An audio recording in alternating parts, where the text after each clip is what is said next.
ولما جه قال لك اتحرف فيها. لا هو ما اتحرفش، سيبك. هو لا مش هو قال كده. هو مش هو اللي قال، بس يعني هي مين اللي قال؟ واحد من الشارع ولا حد من الجهاز؟ حد من الجهاز. طب وينفع؟ لا طبعا ما ينفعش. ما بص، ما ده بدايه ان ايه؟ يعني هو عايز يرمي لك حته ان ماشي اللي هو المنتخب ضايع. بالظبط، واخد بالك؟ ماشي. المنتخب ضايع وانا بمسك ناس ما لأول بتعرفش مرة. تباصي. مش هو قال كده؟ لا يعني باص 2 3 وتتقطع. صح. طب ما انت لما كنت ماسك كان كده. يعني انت مسكت المصري كان كده، الا في المرحله الاولانيه بس. ماشي، بس لما جه في منتخب مصر الموضوع مختلف. طب وانت برضه في منتخب مصر في الماتشين شفت ان حد بيطلع بالكره كويس؟ طب ما لا انت ما لحقش، ما هو قال لك انا ما بلحقش احفظ الناس انت ولا قعدت 10 ايام. لا هو قال لك انت قعدت 10 ايام. قال لك ده اول تجمع وانا ما لحقتش. ما لحقش ليه؟ ما انت كنت. طب استنى بس، ما انت جايب دلوقتي لما بتقول لك ايه 2 احسن 2 لعيبه في منتخب مصر هم 2 بس حصل. طب وفين محمد هاني اللي انت وابراهيم حسن قلت؟ لا هو بيتكلم على افضل لاعب في مصر، مش افضل لاعب في يا عم في لعيبه. ما انت لو لعبت مصطفى فتحي يبقى احسن لعيب في مصر. لو لعبت عمر كمال عبد الواحد يبقى احسن لعيب في مصر. لو كنت لعبت لا يعني قدرات افضل لعيب في مصر يا كابتن رضا بالراحه، بس هي زيزو وامام عاشور افضل لعيب في مصر. لا طبعا، اللي هو مؤثر جدا جدا. لا حبيبي، لا مع فريقه. زيزو وامام عاشور في المنتخب مش قد كده. ايوه ماشي. لا من قبل ما يجي حسام. انا بتكلم محليه. احنا بنتكلم او مصطفى فتحي.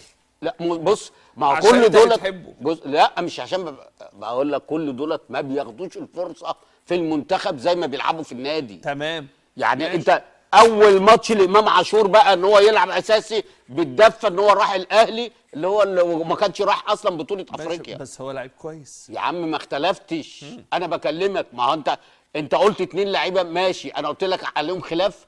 لا طبعا. طيب ما انت قلت محمد هاني، مين اللي قال محمد هاني احسن باك رايت؟ هو بيقول لك احسن باك رايت في مركزه. لا طبعا، لا ما في احسن باك رايت في مركزه عمر كمال اللي النادي الاهلي ده دلوقتي يا كابتن. يا عم لا ده من افريقيا. هو لما قال بيتكلم على محمد هاني والاداء الدفاعي بتاعه. عمر كمال ده لعب امتى مع المنتخب؟ مش من ايام بجانب عمر جابر دلوقتي. وعمر في الفتره الاخيره من احسن باكات رايت في مصر. طبعا للامانه. خبره بقى وبيعرف يوزع مجهوده وقافل الحته دي، ومحدش بقى يعمل زي الاول ويروح من ناحيتها ويخترق ويجيب. واخد بالك؟ احنا بنتكلم كوره. فانت مفروض ككابتن حسام حسن اللي هو زي ما انت بتقول عمل من الفسيخ شربات في الاردن، ما تتحججش. ما تتحججش. انت معاك لعيبه هي دي القماشه. ما انت ما فيش ابو تريكه وهم مخبينه عنك. او مثلا النادي قال لك مش هديهولك.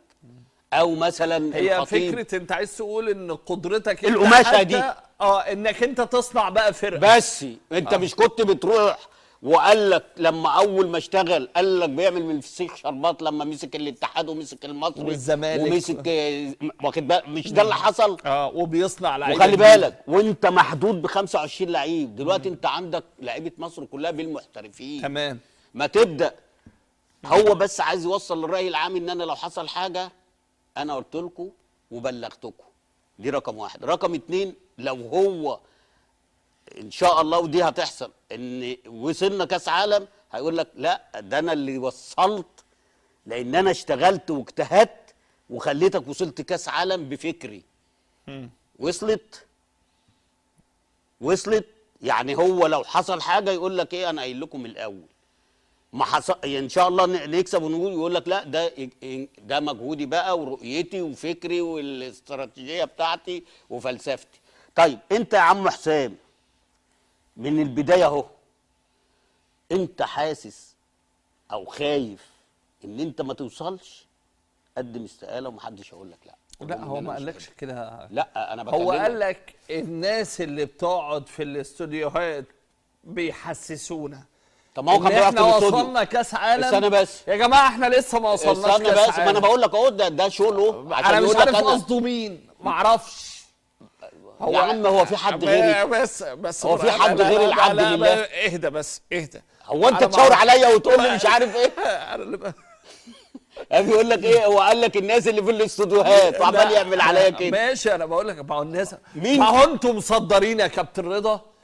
هو ده اللي عايز يقوله، ان انت خلاص وصلت كاس عالم. ده طبيعي، ده لان انت هتلعب بوركينا وغينيا بيساو. اسمع لو عم حارس ميسي وهو الراجل لا بس لا معلش انا بكلم اي حد هيمسك، كل الاحترام لعم حارس، اي حد هيمسك هنوصل كاس عالم. هو قال في محللين فنيين ما قالش النية بقى بس هنا انا النية. مش عارف مين، بس انا بقول لك لا انت بتشاور عليا، انا بكلم، انا اللي بقول. انت بص، واول ما الكاميرا بص انا اللي بقول. لا ايوه انا اللي بقول. ما انت بتشاور عليا ليه؟ يا ماجد هو انت مش محلل فني؟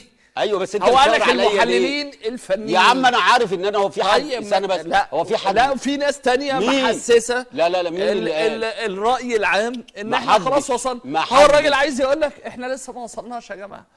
بس خلينا نطلع فاصل. لا قبل الفاصل ونرجع. اهدى بس عشان استاذ ماجد يعني بيزعل. يا استاذ ماجد يا جماعه والله العظيم انا عايز افهم هو في ايه.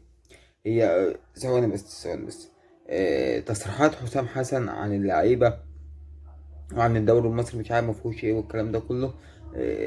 ماشي تمام، انا ضدها جدا، واكيد يعني تصريحات اونطه، يعني حاجه مش في مكانها، مش مظبوطه. تصريحات حسام حسن مش مظبوطه، غلط يا سيدي، اوكي. بس هو في ايه بقى؟ ايه كميه الهجوم؟ والله ما بدافع عنه، ما بدافعش عنه والله، بس ايه كميه الهجوم اللي الراجل مقابلها دي؟ في ايه؟ في إيه يعني الكل والله بجد يعني إيه، تحس كده ان الكل مصدق انت فاهم؟ انت ما كنت انت قاعد لحد على غلطة في حاجة، والله يا عم هم كلهم معاهم حق، وحسام حسن غلطان، غلطان، لكن في حاجة غريبة.